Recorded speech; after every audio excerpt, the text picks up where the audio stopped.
I welcome to all in this session. My name is Dr. A.T. Islam and I'm honored to be your moderator. And thanks to my teacher and for giving opportunity for this session.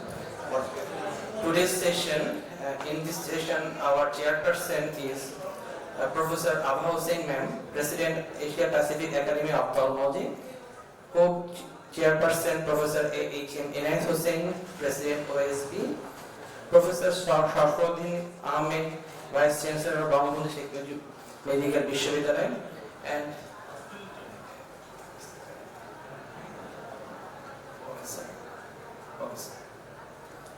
our panelist, Professor Deepak Kumar Das sir, Professor Dr. Nujhat Chaudhary Madam, Dr. Tariq Reza Ali sir, and Professor Vishwanath Ghosh sir ke আসার জন্য প্যানেলিস্টে আমন্ত্রণ জানাচ্ছি. Please come to Professor Vishwanath sir also.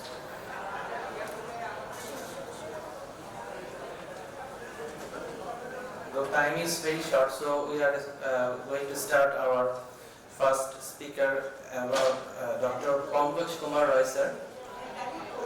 His topic is cataract surgery in vitrectomized eye.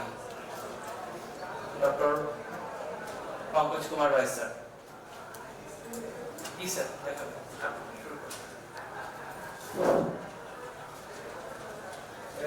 Good afternoon, respected chairman of this session, panelists, and my respected colleagues of Bangladesh, and all other delegates. Good evening. My topic is cataract surgery in vitrectomized eye. Do you know, during paspalar vitrectomy, we remove the vitreous gel from the retinal disease like vitreous hemorrhage, retinal detachment, and after the surgery, there is formation of the cataract, and usually the rate of the cataract is 40 to 85%, but when you give the silicone oil, nearly 100% causes cataract. And the cause of cataract is unknown, but you know, due to the oxidative stress and trauma, and after removal of the vitreous, there is altered of the internal environment. Iatrogenic causes trauma, while temporary, and the extended and complex surgery may causes the cataract. And the techniques is removal of cataract, phacoemulsification, extracapsular cataract extraction, and femtosecond laser assisted cataract surgery.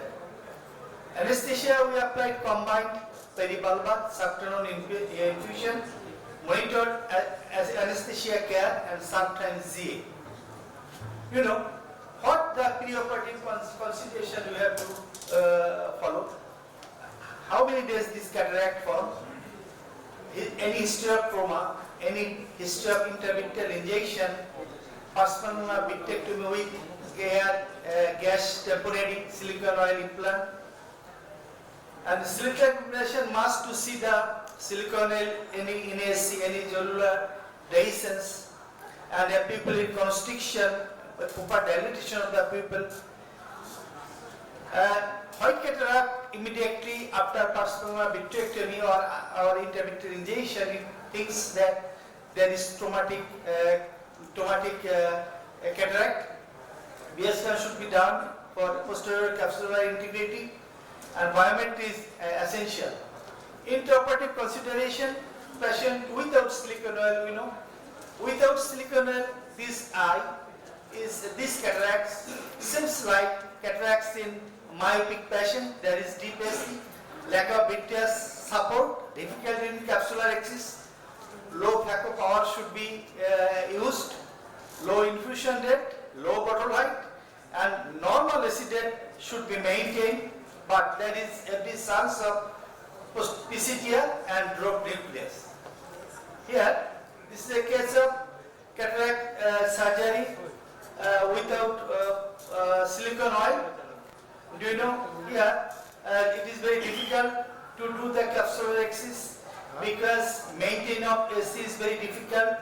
and sometimes the pupil become constricted, and it is difficult to cleaning the posterior cortical matter underneath the capsules due to the constriction of the pupils, and sometimes it is very difficult to remove the cortical matter, and and may causes that is PCTR. Intraoperative consideration, patient with silicone oil. Do you know this silicone oil as a trampoline effect and shallow SC? When incision is given, sometimes silicone entered into the SC and difficult in capsular axis. So we can overcome it by frequent use of visco device substances, and there is every chance of tear to the radial capsular tear. Increase bottle height, maintain of AC depth, optimum phaco power should be used, optimum backward and aspiration flow rate, more chance of PCTR and drop nucleus and as well as cortical matter. This is the trampoline effect of the big tears. When you put do the incision, the AC become shallow. This is the case phacoemulsifation with silicone oil filled eye with cataract. You know, sometimes our patient, if they do not come in time, if we advise them to come 3 months or 6 months, they come after 2 years. And this situation is like that. You know, it is very difficult to do the capsular axis as well as posterior segment visibility is sometimes lost. So, it is very difficult to do the posterior cataract surgery, and if the anterior surgeons do the cataract, he must inform the bitter surgeon colleague that there may be any inevitable complication may arise, so the bitter surgeon may take the next step. This is another case. Here I decided to do the manual SICS. We have to learn from the mistake. OBD is good, but sometimes excessive OBD is bad. You see, just drop the nucleus. Here, anterior capsular integrities remain normal, but the posterior capsule is lost. So we have to do first the oil have to remove. After removal of the oil, then we have to do remove the nucleus, and then we have to put the IOL over the rim. Here you see, this is a very mature cataract. Usually we advise patients to come for cataract surgery or silicone removal after 3 months, but sometimes they do not come, and they come when there is complication.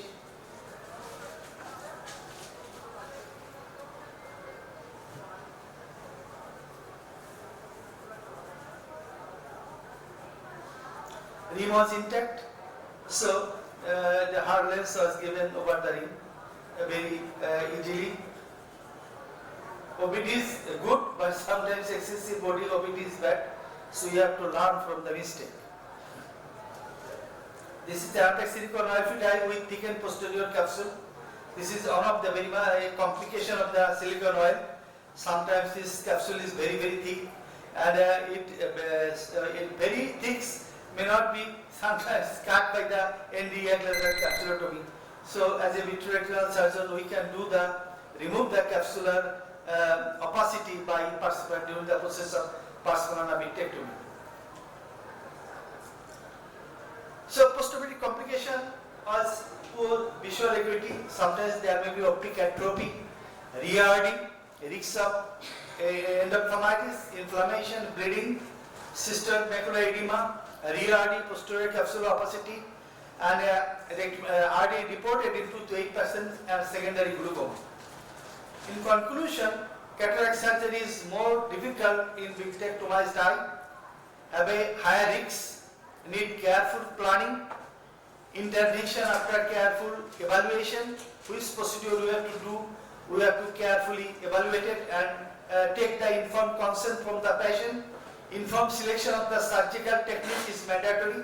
Patients have to explain what to do next to negotiate the post-operative chaos related to compromised visual acuity and compromise. Thanks a lot. Thanks for question here.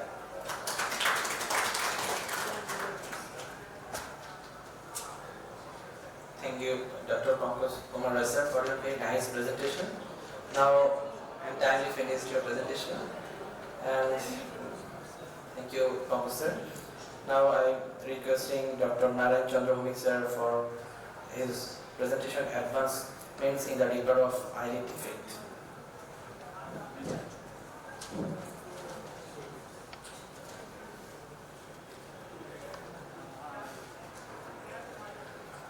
Honorable and respected chairperson, panelists, moderator, speaker, audience. Good evening. I am Dr. Narayan Chandrabhumik. I am going to present advancement in the repair of eyelid defect.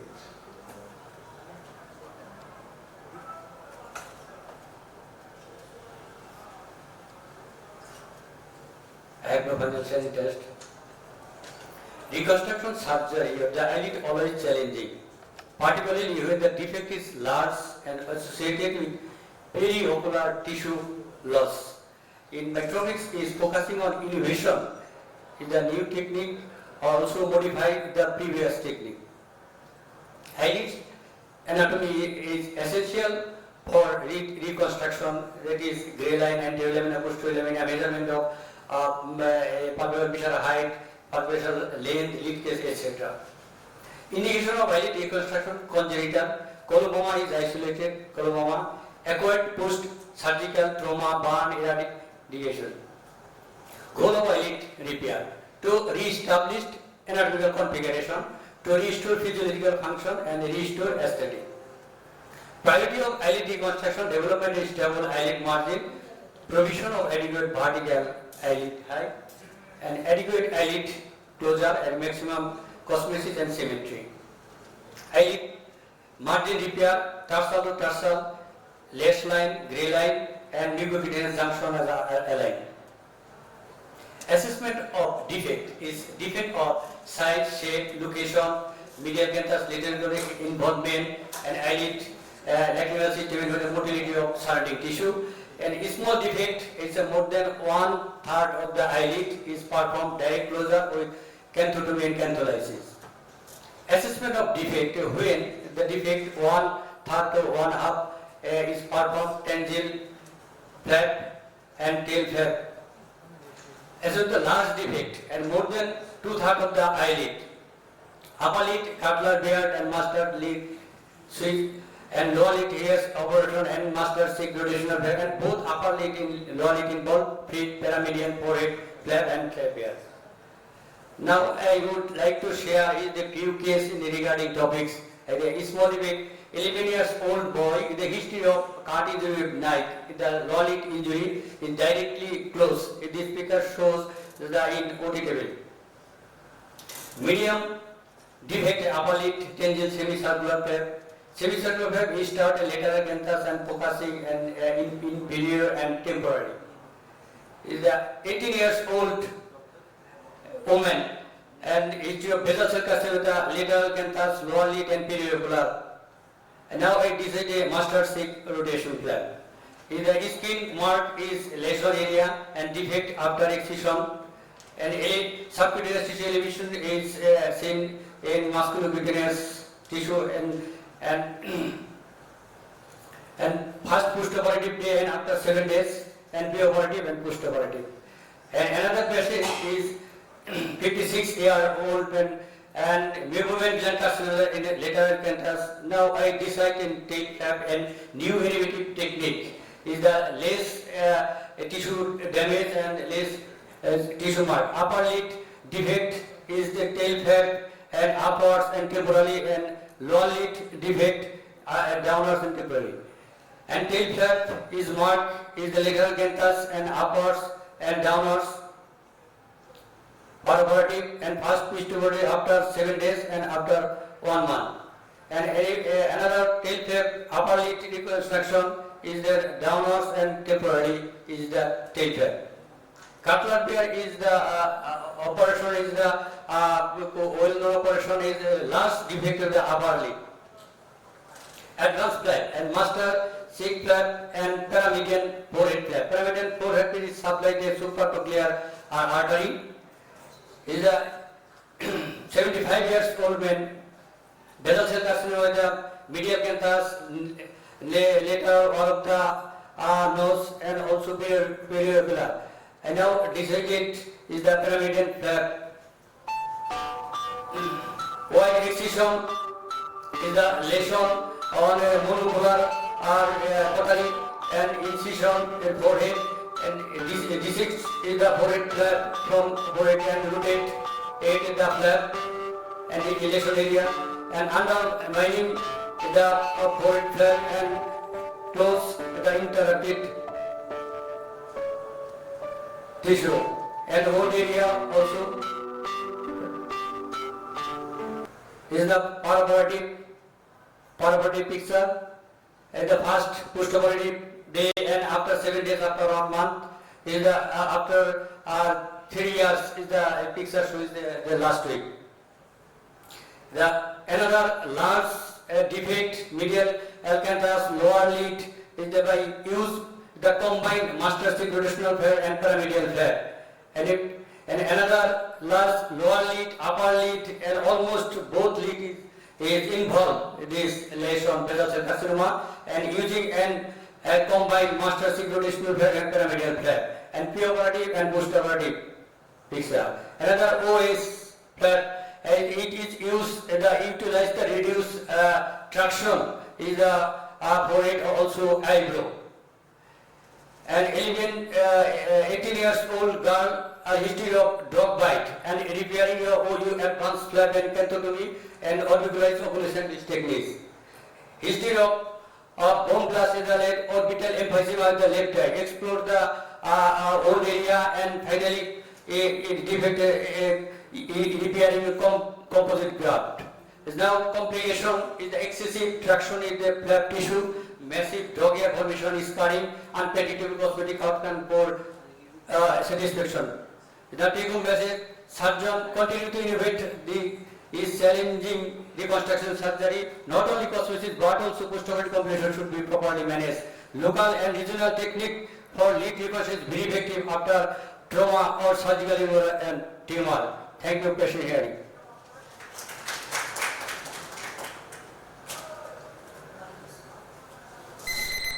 Thank you, Dr. Narayana Chandravamik, sir, for your nice presentation. Now I call upon Dr. Sams Mohammad Aman, sir, for his presentation, management of neovascular glaucoma. Dr. Sams Mohammad Aman.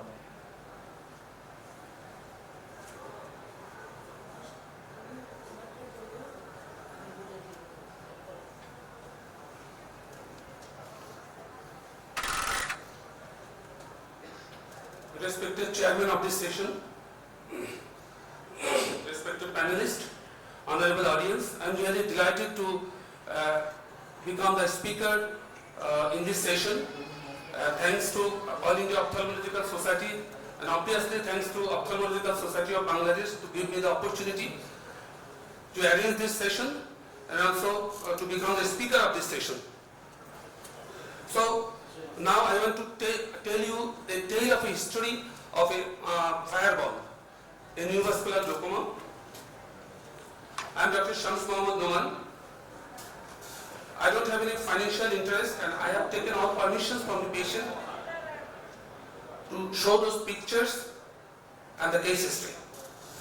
I want to present the case history. A 50 years old male, diabetic for 15 years, hypertensive for 10 years, came to Bangabandhu Sheikh Mujib Medical University with the complaints of sudden painful reduction of vision, watering and foreign body sensation, left eye for the 1.5 months. And his visual acuity was hand movement with projection of rays in all quadrants. And this is the condition of the patient. You can see intraocular pressure is 46 mm of mercury with huge bullous keratopathy in that eye. And this is the magnified picture of that cornea. We have started anti-glaucoma medications with brinzolamide, brimonidine, tartrate, timolol variant, and also with tablet SMOs. But still intraocular pressure was 46 mm of mercury. We gave him admission and we started mannitol. After mannitol, intraocular pressure was 30 mm of mercury with improved bullous keratopathy. But interesting, After 2 days, the intraocular pressure was again 45, and this is the condition again. So, what are the challenges of managing neovascular glaucoma? Rebound, raise of intraocular pressure, endothelial decompensation, failure of conventional trabeculectomy. So, we managed that case with tube implantation, arm valve implantation. This is that surgery. We have marked first, and we did priming of the valve. We are placing the device in the subconjunctival space. Now fixation is going on. Self-scleral flap is made. We can cover the tube with the self-scleral flap or scleral patch or dried cornea or dried pericardium or tutoplast. Flap has been closed, and reposition of the conjunctiva was done with 80-Vicryl. And this is the first postoperative follow-up. You can see the tube in the anterior chamber with clear cornea. And after 7 days, intraocular pressure is 15 mm of mercury with vision improvement of 660. This is the condition. You can see the tube. So just compare. Visual acuity was hand movement, intraocular pressure is 46 mm of mercury, and there is a bulbous keratopathy. And after 1 month, visual acuity was 636, intraocular pressure was 15 mm of mercury with clear cornea with a tube in the anterior chamber. So, what is the mechanism of neovascular glaucoma?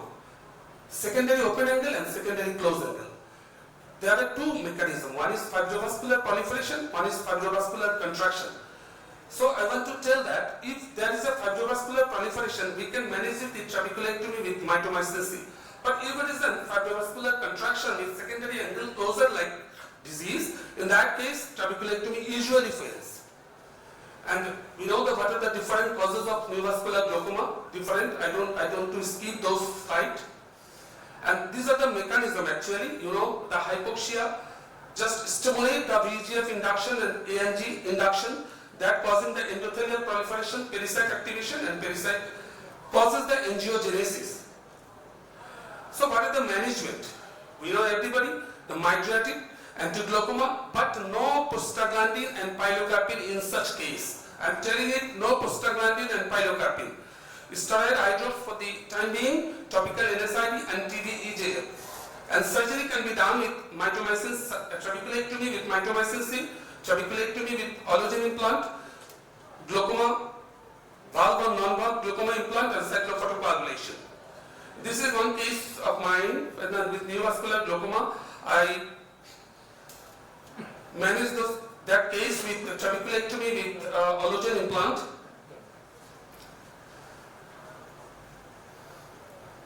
This is the allogen I am implanting under the conjunctiva. Allogen actually works like acts as a reservoir for the fluid. It makes a tenting, and also it inhibits the fibrovascular proliferation here.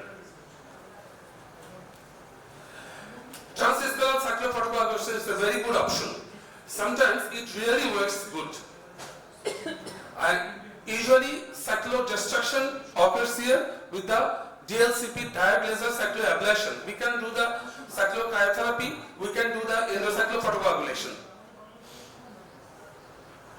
So this is transscleral cyclophotocoagulation machine, and we are doing transscleral cyclophotocoagulation in a painful blind eye. We have to fix the laser procedure.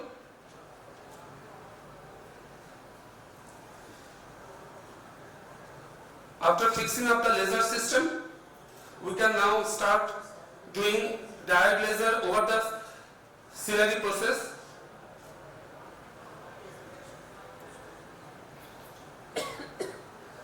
You can see this.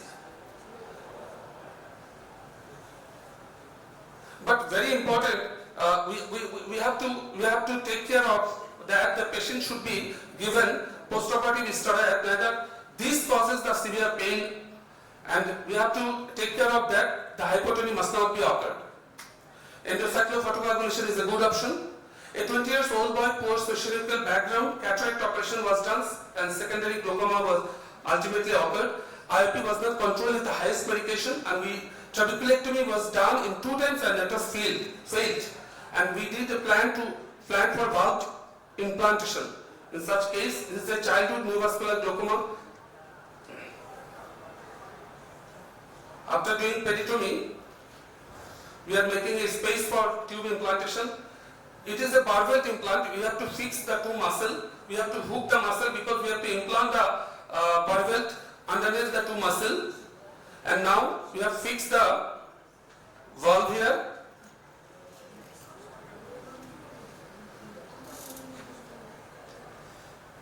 So we are inserting the tube, fixing the tube under the sclera. This steps is very much important. Now we are covering the tube with a tutoplast dry pericardium. This steps is very much important because tube can be exposed and the tube exposure can cause the endophthalmitis. So take home message. Cause identification is very much important in neovascular glaucoma. We have to plan for the perfect anti-VEGF in time. Angle evaluation, especially in case of veno-occlusive disease. Trabeculectomy with MFC can be done in case of open-angle neovascular glaucoma. But glaucoma drainage device implant surgery is a good option for the refractory glaucoma, and it reduces the patient mental, financial burden and improves the social life. Thank you. Thank you, everybody. Thank you, Numan, for your nice presentation. Now, may I call upon Dr. Muhammad Mominul Islam. He will speak on panniculitis. Thank you, madam.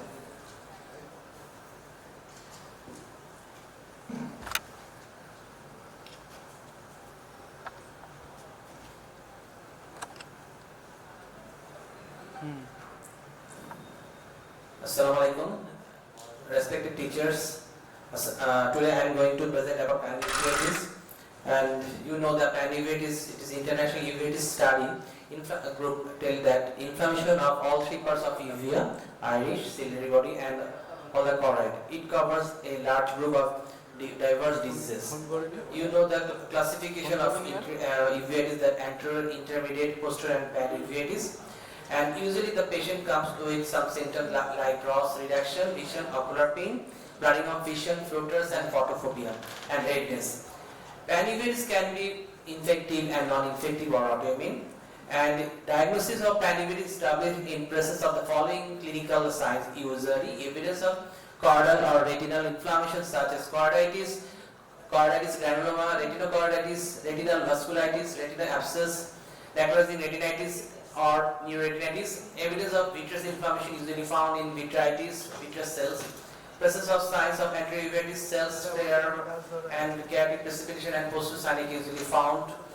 There are panniculitis, usually vasculitis, if you found that can be tuberculosis, sarcoidosis, basset, or if you found it choroiditis, retinitis, it can be TB or viral retinitis or basset syndrome. If there is hypopyon, basset disease, infective etiology. With exudate retinal detachment, it will be sometimes leakage and sympathetic ophthalmitis. Panniculitis is this is a case, present a picture of panniculitis vasculitis, suspect Behçet's disease. Behçet's disease is recurrent oral apathy, any of 2 of the following: recurrent genital ulcer, ocular inflammation, skin involvement, positive pathology test. That is some picture. And additional features may be major vascular complication, arthritis, ocular, in 50% cases, gastrointestinal problem, skin hypersensitivity, neurological manifestation, and other uncommon manifestation like pulmonary arthritis. The multi-system organ also involved. This is a picture of panniculitis, Behçet's disease with acute anterior uveitis, and after 3 months of treatment, the recovery. And panniculitis is predominantly retinitis and vasculitis, sometimes found that is suspect acute retinal necrosis. You can see there is a moderate and severe vitritis, severe vasculitis, and peripheral confluent retinal necrosis in this picture. And another picture, you confluent areas, peripheral retinitis with scallop borders. The acute retinal necrosis, you know that due to hypersensitivity virus, sensory gesture virus, usually treatment acyclovir and acyclovir are given. Sometimes laser needed and sometimes surgical treatment also given. That is a picture of progressive arterial retinal necrosis. It is a marked appearance. You can see there. It also a immunocompromised patient. Points to be noted that is diagnostic usually clinical and confirmation must be by PCR and sometimes biopsy should take it. And panniculitis is exudate retinal detachment is coagulopathy, multiple choroiditis and sympathetic ophthalmia. And this is a picture of Badal, একটু থামো। Already ইফতারের time হয়ে গেছে, যারা রোজা রেখেছেন আমার মনে হয় পানি আছে, আপাতত পানি খেয়ে রোজাটা ভেঙে পরে ইফতার করেন।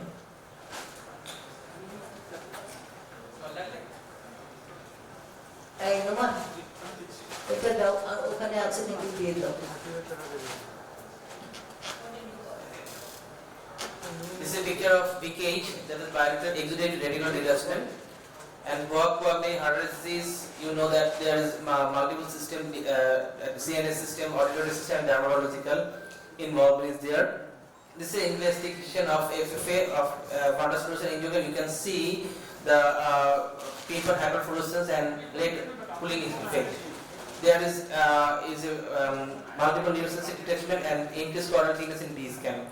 And BKH usually treatment is initially pulse therapy, IVNP, after that trapper-induced corticosteroid. Sometimes we go for azathioprine immunosuppressive, depends on the patient condition. In terms of sympathetic ophthalmia, this is a bilateral granular panniculitis occurs after their intentional or unintentional penetrating trauma to one eye. This is a picture of sympathetic ophthalmitis patient, and this is another patient 25 years that is developed sympathetic ophthalmitis, and after in B scan you can see that there is shallow retinal detachment. After treatment, 3 weeks of treatment, B scan recovered the shallow retinal detachment.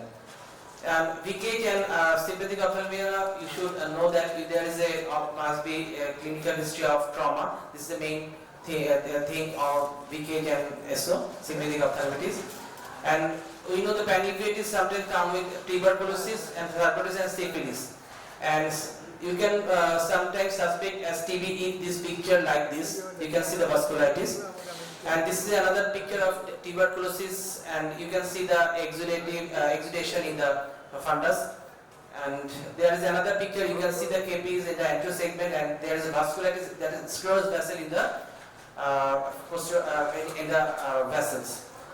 And there is a 33 years old female, blurring of vision 15 years, on examination diffuse choroiditis in the left eye, cured quantified TB positive and HSCT test also positive, MT test was negative. After that we give anti-TB and improved. There is another treatment, a patient of 30 years, same condition, truck driver. And there is that is another patient that is this very nice presentation case, that is treatment scleritis and posterior lateral detachment also found. After treatment, that patient anti-TB started because we got some anti-TB positive, quantitative TB got to positive, and after treatment it improved, but still they continue the 12-month treatment. And if TB, we go for some treatment, you know the quantified TB test and PCR sometimes needed. And sarcoid is very important, you know that. The clinical criteria, some mutton foot cap, P10 shape nodules, snowball, appearance features, opacity, multiple choroidal peripheral lesion, nodular segmental, candle box dripping, and granuloma and solitary choroidal nodules sometimes found. Ocular sarcoid infestation, we need serum angiotensin converting enzyme and serum lysozyme, serum urine calcium. There is a case, that is toxoplasma with panuveitis before treatment and after treatment. And sometimes juvenile idiopathic arthritis associated with panuveitis is sometimes we found. And some endogenous endothermal is also a important panuveitis, and that is reminder that sometimes panuveitis come with like cyst here. So must go for FFA before go for steroid, because steroid give more prognosis is very bad worse. So if it is very reminder for everyone. Take home message: detailed and elaborate history, ocular trauma, systemic illness, look for systemic manifestation and granulomatous panniculitis with exudative RD, ocular trauma suspects, sympathetic ophthalmitis. Presentation VKH can be asymmetrical, unilateral VKH, differentiate and posterior scleritis and multifocal sleep. CSR non-evadic close differential diagnosis and rule out the syphilis also. Thank you. Thank you all.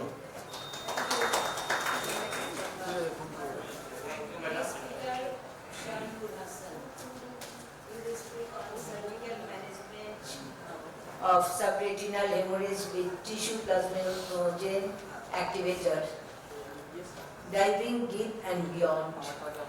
Thank you, Madam Chair of the session, President of the Service, Academy of Ophthalmology, Professor Robinson, and esteemed panelists, and everyone, a very good evening. Today I'll be speaking about the subretinal tissue plasminogen injection for large macular hemorrhage.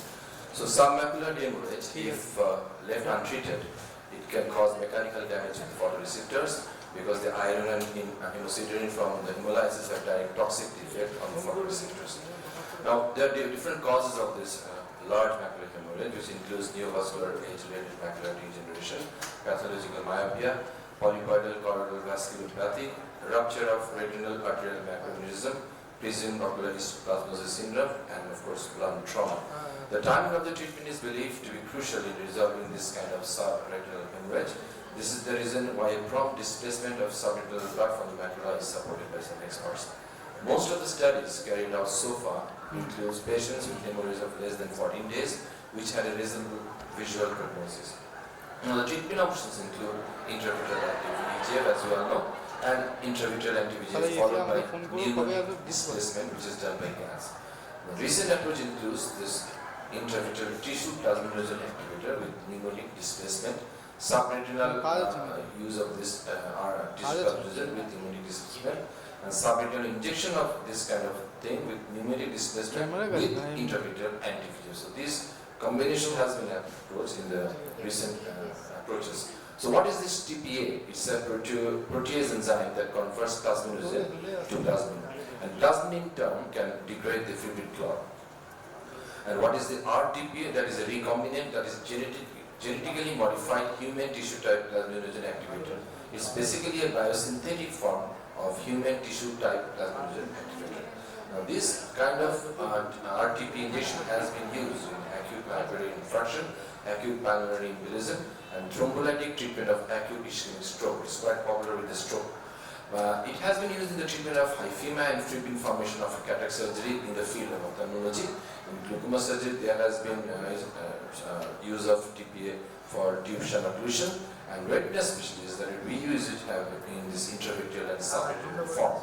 Now, our approach in this case is the burst plan of vitrectomy combined with some macular injection of 10 to 20 microgram of TPA through a 41 gauge cannula, followed by fluid exchange, that is sulfuric sulfuric gas, and then finishing it off with intravitreal anti-VEGF. Now, it's easy to say than to be done. Diving into the submacular space is always very challenging, but quitting is not an option, especially when the submacular hemorrhage is very large. Now, this is the bottle we will find in our country. This LTPS for injection. Actula is 50 milligram human tissue type plasminogen activator. I will be preparing This is the process how it is made. TPA containing So I'll just see this process just to show you that it This has is the been sterile 50 made with ml all aseptic precautions. bottle, and this is the needle 50 milligram and this is TPA. the thing. And the preparation at a glance is 50 microgram of 0.2 ml. That is, we dilute it in 50 ml. Then we take 1 milligram in 1 ml. That eventually ends up with 0.4 milligram in 100 ml. That is 0.1 ml in 25 microgram or 0.2 ml in 50 microgram. This is the dose 0.1 ml or 0.2 ml that we give after the first plan of vitrectomy. Our case was a 87-year-old patient, massive submacular hemorrhage due to this age-related macular degeneration, wet variety. Right eye had a dry variety of ARMD, and the vision was 6 to 11 in the better eye, but the worst eye was counting around 50. This is the picture with the large submacular hemorrhage, and the option of intravitreal anti-VEGF is actually not very useful in this kind of cases. So in this case, what we do, this is a surgical approach. Before using this tissue grafting as an anti-vector, you do have to go inside, the electric low pass penetration as usual, and you have to induce the BVD. You can see here I'm staining the vitreous with triamcinolone, and I'm trying to induce the BVD, which is very crucial in this case because without inducing the BVD, you cannot do a subretinal in such scenarios. So you can see here that the macular hemorrhage is quite large, and after doing the penetration, this is the 41 gauge needle that I'm putting inside, second level, and knocking out one thing, you have to bring it out from above. So this I'm putting it inside, and I'm directly mixing that RTP injection, 1 to 1 milligram of glue inside. You can put it manually or you can put it through a machine. So I'm going directly intraretinal. So no intraretinal, direct inside and going subretinal. Just outside the fovea where the hemorrhage is more. You can appreciate the hemorrhage by the elevation of the blood.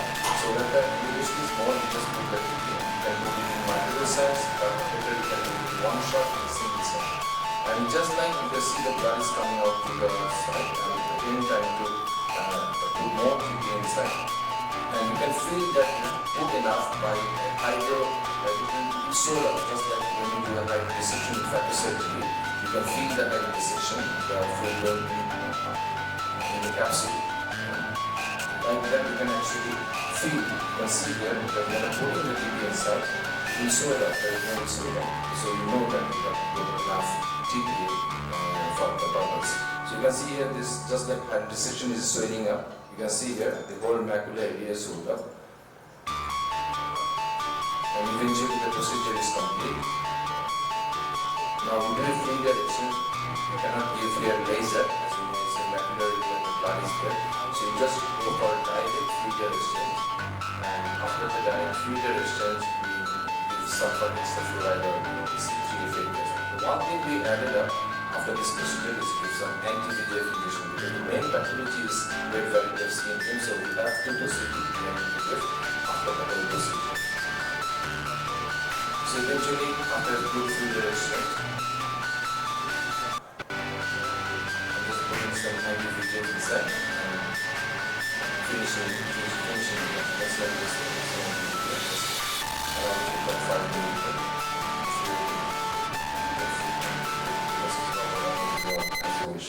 So this is the 7th post-operative day, count finger 10 feet. This is after 1 month, you can see the blood has eventually gone, and after 3 months, this is the picture. So you can feel that the huge subretinal blood after tissue plasma is activated. It takes some time, but after 1 month and after 3 months, you have this kind of picture. This is the OCT after 3 months. There are some pitfalls, of course. There are risks of retinal detachment and risks of recurrent hemorrhage. So in conclusion, the introduction of RTPA in retinal surgery offered VR surgeons a new tool for managing such kind of large submacular hemorrhage. Proper counseling of its challenges should be discussed with the patient. Better to not do for one-eye patient. Timely use of this is crucial because the visual outcome of the patient is rewarding, and is very rewarding for the surgeon at the end as well. Thank you. Thank you, Shanur Hassan, for an excellent presentation. May I call upon Badam to please couple the next Thank you, madam. speaker. Thank you, madam. Thank you very much.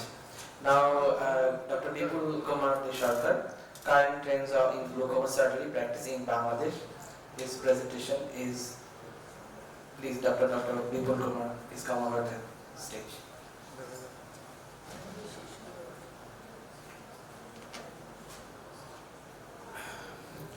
Good afternoon. It's my honor to be present here, and I'm really grateful to AIOS and OSB to give me the opportunity to present my presentation. Today I'm going to present current trend of glaucoma surgery practice in Bangladesh. Before that, we all know what are the surgical option in managing glaucoma. Usually, we prefer surgical option in glaucoma, in moderate to severe type of glaucoma, when we can't achieve target IOP, either medication or laser therapy. But what we are practicing in my country, still now we know the trabeculectomy is the gold standard glaucoma surgery, and that's why as a developing country, in our country we are practicing trabeculectomy is the first choice. In case of congenital glaucoma, we are doing both trabeculectomy and trabeculectomy. When glaucoma is associated with significant cataract, we are going through combined procedure trabeculectomy and phacoemulsification. And we are facing lots of refractory glaucoma, that's why we need to do glaucoma lens device implantation. And sometimes when glaucoma is associated with painful blind eye or poor visual threshold, we are going to cyclodystrophic procedure. And in few cases, we are also doing microinvasive glaucoma procedure. And sometimes we are also doing glaucoma lens device implantation and phacoemulsification.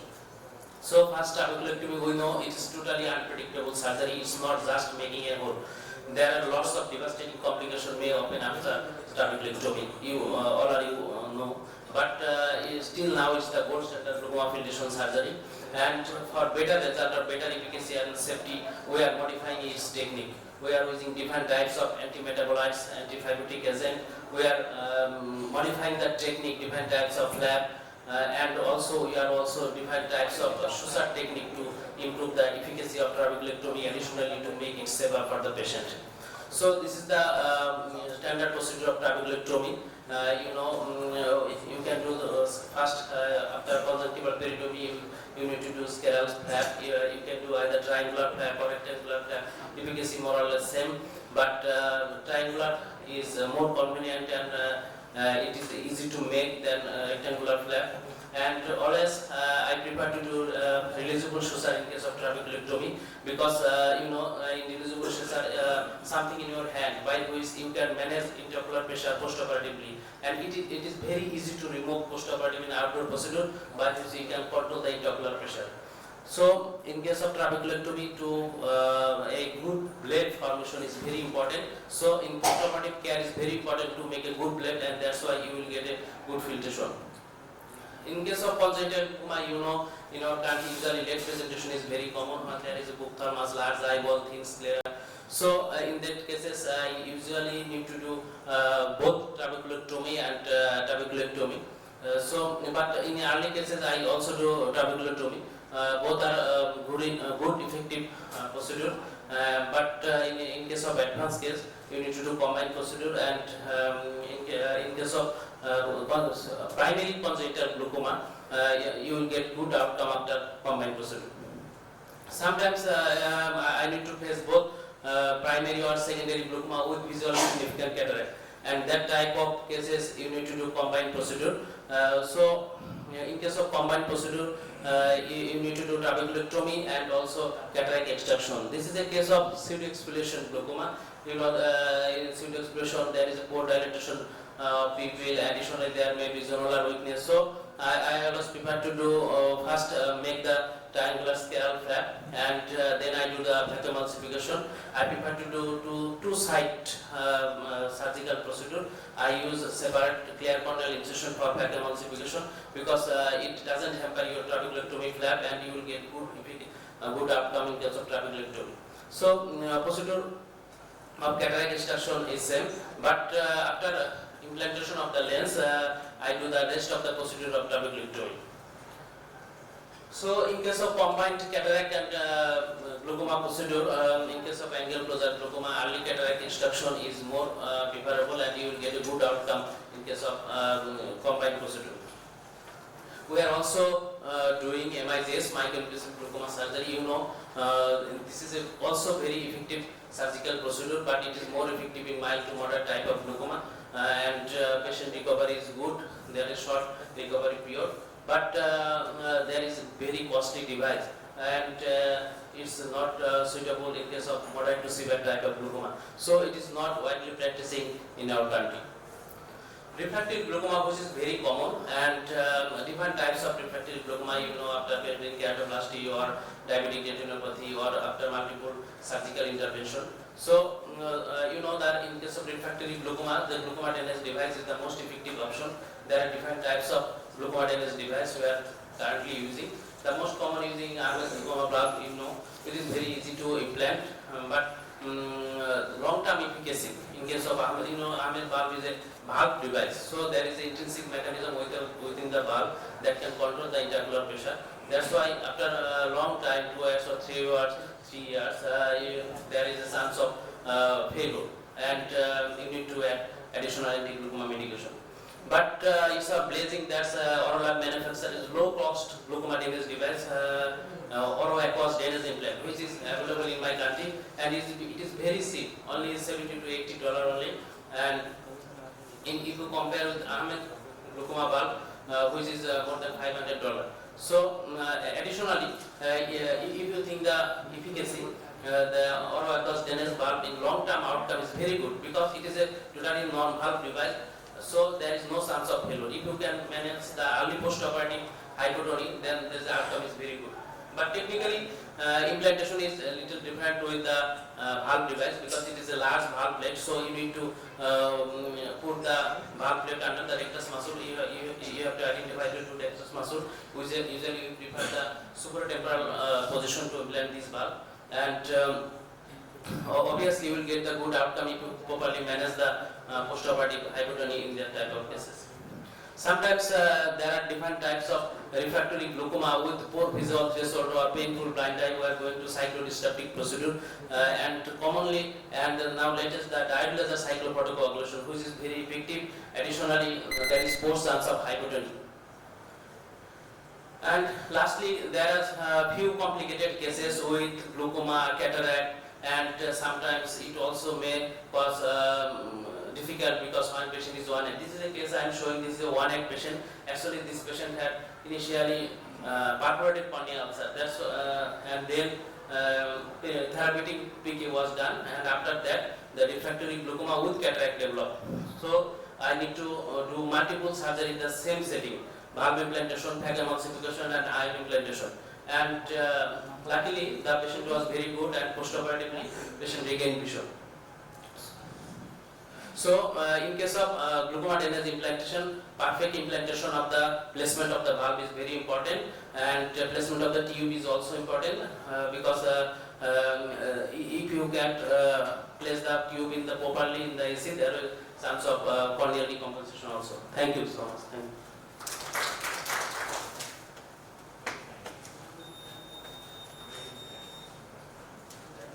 Thank you, Dr. Bipul Kumar Desharkar, for your very nice presentation regarding glaucoma. Now I am requesting Professor Deepak Kumar sir for his presentation, surgical challenges of aggressive retinopathy of pregnancy. Professor Deepak Kumar sir.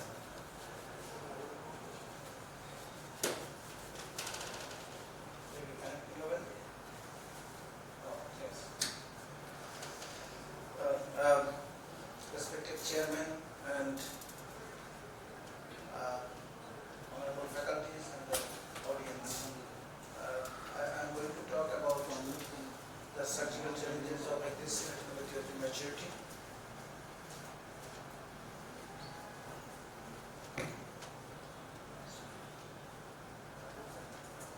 So I am going to talk about the surgical challenges of aggressive retinopathy of prematurity. As you know, this is a condition, that is the aggressive posterior retinopathy of prematurity is a severe form of the disease, and if not treated properly, it rapidly progresses to retinal detachment.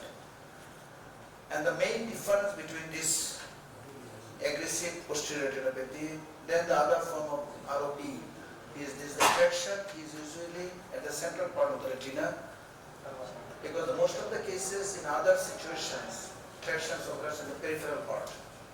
Because this central part is only vascularized, so the traction is usually in the central part of the retina occurs.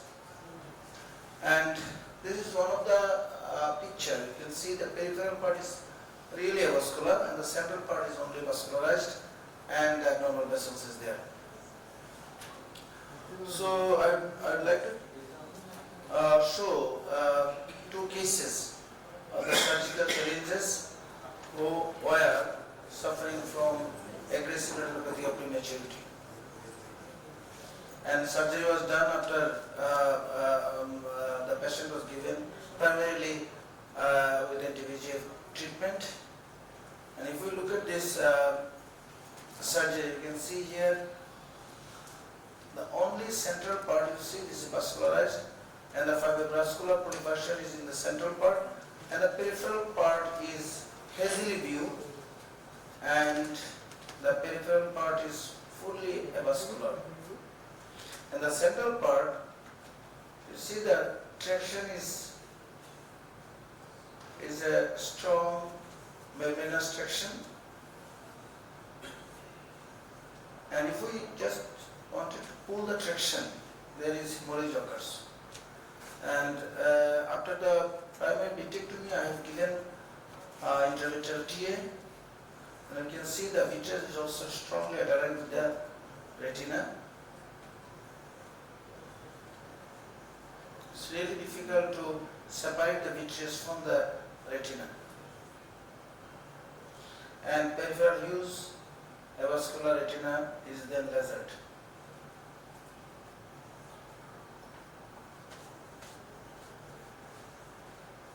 And this is the second case. You see the eyeball is very small, and that's why once we started vitrectomy, there was iatrogenic lens touch, and then I have done the lensectomy. And you can see the it's a slit-like, stamp-like traction over the center part of the retina. And once we remove this traction, you can see the peripheral part. You see this one is fully avascular, and the retina is just only the central part with abnormal vascular pattern. It's really difficult to separate the traction.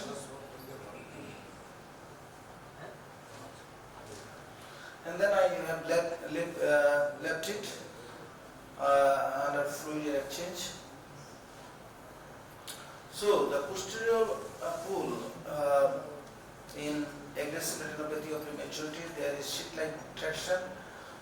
We observed, and it was difficult to separate, and once we want to remove this traction, there is hemorrhage also occurred, and the peripheral part is really difficult sometimes to separate because the peripheral part, the retina is avascular, the vitreous is haze, so sometimes difficult to separate this peripheral part. And this is the result of the first case after 1 month of vitrectomy. You can see the retina is attached, but you see there is posterior cephaloma like appears in the scan, and this patient has got secondary glaucoma after the surgery and become ophthalmos. It's really frustrating. And the second case, this is the end of the surgery, and I have not followed up because this patient had died. You see the condition is really devastating. So eyes of aggressive retinopathy causing tear is different, and vitrectomy is extra care in such cases. Thank you all. Thank you, Deepak, for an illuminating, very short presentation. He is very sick, but still he has come here to present his presentation. And now, actually, it is supposed to open the discussion, but there is an announcement. As the AIOS leader, all are in the hall 1 for felicitation of the international faculty. And Bangladesh is in the front part, but it has started already. I have already sent Dr. Tariq to know about what has happened there.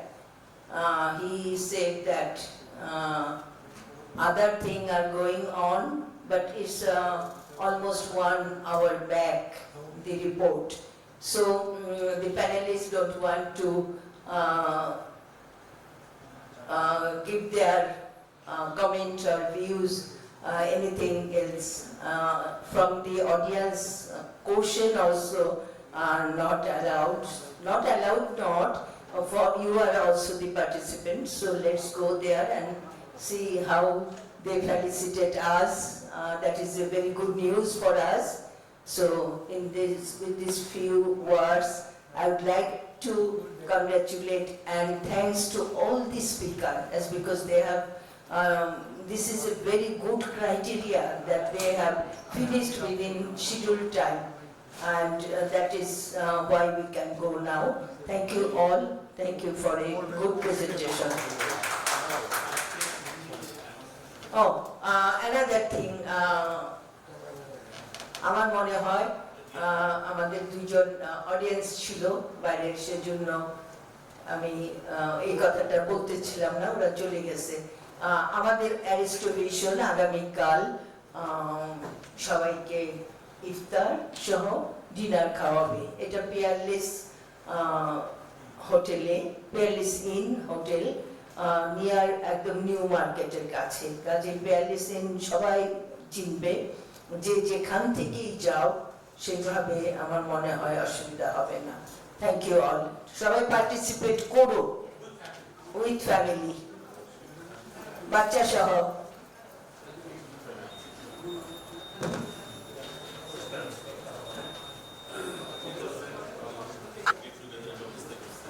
দীপকের সাথে বাচ্চারা আসছে।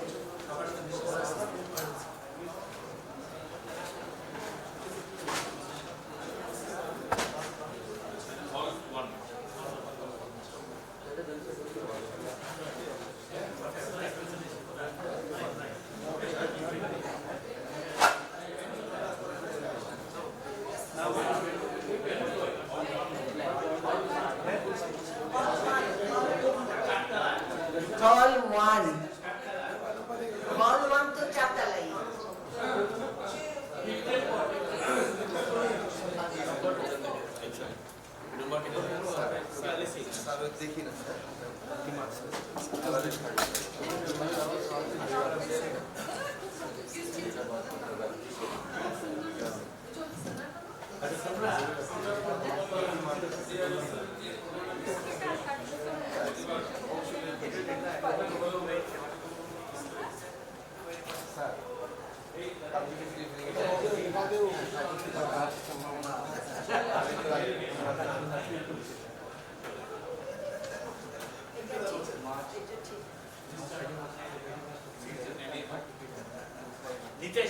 আমাদের আপা প্রেসিডেন্টকেই ধরতে হয়। হ্যাঁ, নিতে আসলে দেখুন নামটাই। নাম লিখে তারপরে সই করতে। দেখি মানে বেটিজি কথা। ভালো। না না না, একটু খেয়াল করে, এখানে খেয়াল করে। এখানেও খেয়াল করে।